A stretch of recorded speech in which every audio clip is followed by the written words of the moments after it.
여러분은 어떤 목적으로 여행을 떠나시나요? 저의 경우 지친 마음을 달래기 위해 주로 여행을 떠납니다.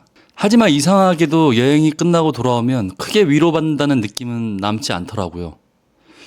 유명한 카페, 관광지, 사진 몇 장, 술과 음식.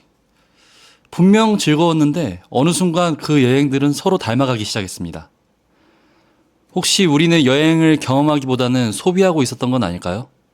오늘은 책 한 권을 통해서 여행을 바라보는 조금 다른 관점을 이야기하려고 합니다. 소설가 무라카미 하루키는 어떤 여행을 떠나더라도 중심 테마를 잡고 떠난다고 합니다. 잔뜩 우동이 먹고 싶어서 일본 시코쿠 지방을 여행했고, 양이 보고 싶어서 홋카이도 지방을, 팬케이크를 잔뜩 먹고 싶어서 미국 횡단 여행을 떠났다고 하네요. 심지어 이탈리아 토스카나에선 인생관의 변화가 생길 만큼 와인을 마셨다고 합니다. 책 만약 우리의 언어가 위스키라고 한다면에선 당연히 중심 테마가 위스키겠죠? 그는 위스키라는 렌즈를 끼고 스코틀랜드 아일라성과 아일랜드를 여행했습니다. 여러 증류소와 펍, 그리고 그곳의 주민들. 위스키라는 공통 관심사로 낯선 이방인에서 친근한 여행객이 됩니다. 아일라섬은 싱글 몰트 위스키의 성지입니다. 싱글 몰트 위스키란 메가를 원료로 하여 단일 증류소에서 만든 몰트 위스키를 말합니다. 아일라 위스키는 여기 보시는 아드백, 보머, 라가블린 뿐만 아니라 여러 개가 있는데요.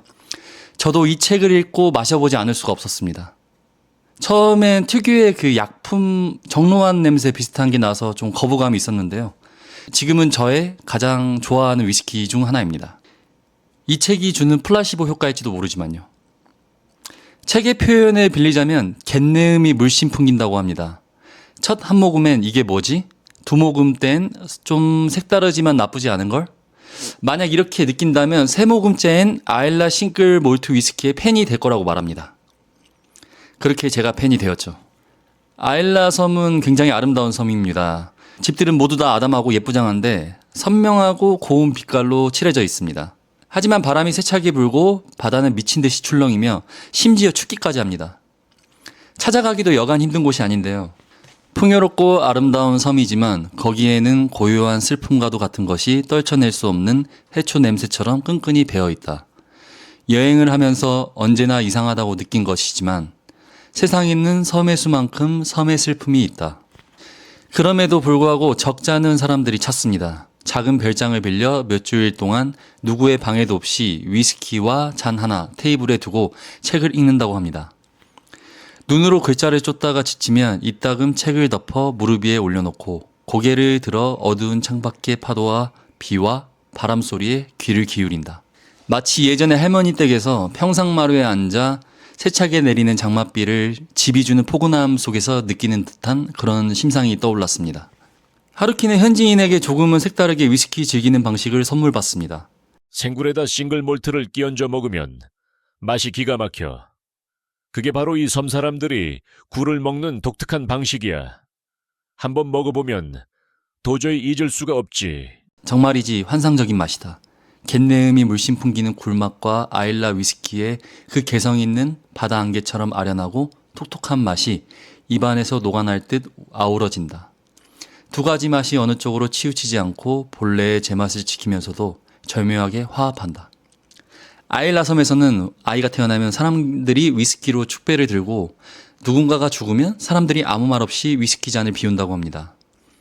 그곳에서 위스키란 삶의 시작과 끝인 거죠. 그냥 평소 여행하듯 방문했더라면 고약한 날씨를 지닌 스쳐가는 동네였을 텐데 위스키란 렌즈가 주는 마법이 대단한 것 같습니다. 내가 경험한 바로는 술이라는 건 그게 어떤 술이든 산지에서 마셔야 가장 제맛이 나는 것 같다. 그 술이 만들어진 장소와 가까우면 가까울수록 좋다. 좋은 술은 여행하지 않는 법이다. 수성이나 기후의 변화에 따라 맛이 실제로 변할 수도 있습니다. 하지만 제 생각엔 심리적 요인이 더 큰 것 같습니다. 그곳의 공기와 풍경, 사람들이 조화를 이룰 때 맛이 완성되는 게 아닐까 싶네요. 여행지에서 돌아온 하루키는 위스키를 마실 때마다 늘 머릿속에서 스코틀랜드 작은 말과 그곳 사람들의 미소가 머릿속에서 되살아난다고 합니다. 그런 심상이 위스키와 결부되어 술 본연의 향을 찾아가는 것 같습니다. 저는 주로 특정 여행 때 자주 들었던 음악에서 비슷한 감정을 느껴본 적이 있습니다. 어디선가 그때 그 음악이 들려오면 저절로 아련해집니다. 의도한 건 아니지만 음악에 그때 그 풍경과 공기와 사람들이 고스란히 녹아 스며든 거죠. 사실 저도 2년 전에 스코틀랜드를 다녀온 적이 있습니다. 아일라 섬은 아니었지만 하루키가 머물렀을 법한 위스키 펍도 가보고 증류소 투어도 했었죠. 한국보다 위스키 가격이 저렴해서 하루의 마감은 위스키와 함께 했습니다. 지금도 위스키를 마실 때마다 그때 그 특별한 기억이 떠오르는 것 같습니다. 이 책을 추천하는 이유는 우선 부담 없이 읽기에 좋습니다. 얇고 가볍고 풍경 사진도 많아서 독서 입문용으로 좋은 것 같습니다. 생각의 바다에 잠기게 하는 문장들도 많아서 이 책을 더 빛나게 하는 것 같습니다. 무엇보다 여행을 하고 있지도 않은데 여행을 하고 있는 듯한 착각에 빠지게 만드는 것 같습니다. 그리고 지금 당장 새로운 여행을 계획하게 만들죠. 사진으로 담지 못하는 특별한 것들이 하나의 테마에 담깁니다. 아마도 이런 게 제가 여러분께 들려드리고 싶은 여행의 또 다른 모습이지 않을까 싶습니다. 다음 여행을 계획하고 있다면 목적지보단 하나의 테마를 먼저 정해보는 건 어떨까요? 커피나 건축물, 술, 동물 또는 한 명의 작가가 될 수도 있겠죠. 렌즈가 생기는 순간 평범한 풍경도 다르게 보이기 시작합니다.